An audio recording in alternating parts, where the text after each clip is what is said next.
उंगली देते ही चंदा चोरों ने तो पूरा हाथीज पकड़ लिया और एक बड़े झाड़ के साए में बैठकर पौसेर गोश्त की खातिर कई बकरों को हलाल भी कर दिया। मगर अब तक तो ये चंदा चोरा बकरों के इस गोश्त को हजम भी ना कर सके और इनके लिए ये गोश्त अब हलक की हड्डी के वैसा बन चुका है, क्योंकि इन चंदा चोरों ने पैलेस्टीन गाजा के शहीद लोगों और उनकी लाशों पर अब तक करोड़ों रुपए की रकम को जमा कर चुके हैं और आवाम को हथेली में चांद दिखाकर गाजा पैलेस्टीन जाने का ड्रामा रचाते हुए अल्लाह और रसूल के नाम की दुहाई देकर रमज़ान करीम जैसे मुबारक व बाबरकत वाले महीने में इमोशनल वीडियोस बनाकर अंधाधुंध नोटा भी कमा लिए, जिससे ऐसा महसूस हो रहा है कि इनके धंधे में बरकत ही बरकत हो गई, जिनकी आमदनी करोड़ों रुपए में कही जा रही है, क्योंकि सैकड़ों व हज़ारों लोगों ने जज्बे ईमानी के तहत आगे आकर लाखों रुपए की रकम फ़लस्तीनियों तक पहुंचाने के लिए अपनी ज़कात व सदक़े के नाम पर इन्हें डोनेट कर दिया था। मगर अब तक तो ज़कात व सदक़े के नाम पर जमा किया गया यह भारी चंदा फ़लस्तीनियों के पास तक तो नहीं पहुँच सका। हाँ, अलबत्ता ये बात और है कि ज़कात व सदक़े की रकम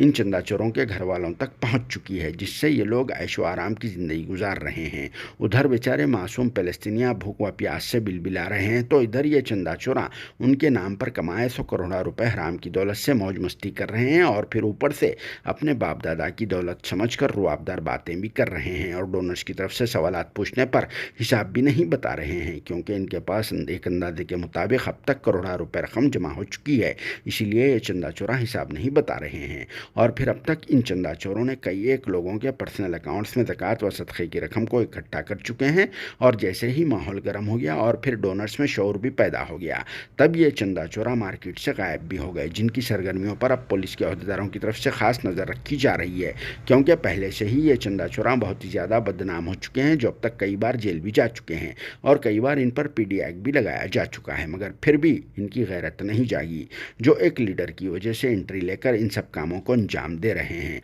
क्योंकि एक लीडर साहब ने अपने पर्सनल बेनिफिट के लिए इन चंदा चोरों को आसरा दिलाया था, जिसका इन लोगों ने पूरा फ़ायदा उठाते हुए नोटा ही नोटा बना लिए, जिसकी वजह से सबका नाम भी मुतासिर हो रहा है। अगर सच में ये चंदा चोरा ईमानदार और नेक होते तो हिसाब बता देते थे, डोनर्स से मुँह छुपाते नहीं फिरते थे। और इस बात से तो हमारे मुल्क भारत के सभी लोग बहुत ही अच्छी तरह से वाकिफ़ हो चुके हैं कि निज़ामों के शहर हैदराबाद से ताल्लुक़ रखने वाले इन चंदा चोरों ने इस तरह से हिंदुस्तान की तारीख में पहली बार फ़लस्तीनियों की लाशों पर करोड़ों रुपए रकम कमाकर बहुत बड़ा कांड कर दिया। शायद अब तक किसी और ने इनके वैसा काम नहीं किया होगा, क्योंकि ये चंदा चोरों को सैकड़ों लोगों ने 10, 20, 30 और 40 लाख रुपए तक डोनेट किए थे, मगर ये चंदा चोरा डोनर्स को सिर्फ 2, 4, 5 लाख रुपए की रिसिप्ट हवाले किए, जिससे ये बात तो साफ जाहिर हो चुकी है कि कल तक 500,000 रुपए के लिए तरसने वाले ये चंदा चोरा आज हराम से कमाई हुई दौलत में खेल रहे हैं और ये काम एक चेन बनाकर किया जा रहा है। अगर पुलिस के अहदेदार फौरी तौर पर कार्रवाई करके इन्हें फ़लस्तीन के बजाय इनके पुराने मुकाम दुबई को भेज दे तो बहुत अच्छा रहेगा और साथ में इनके करीबी लोगों पर कार्रवाई करके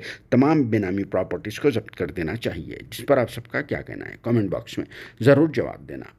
bureau report, RS news, Hyderabad.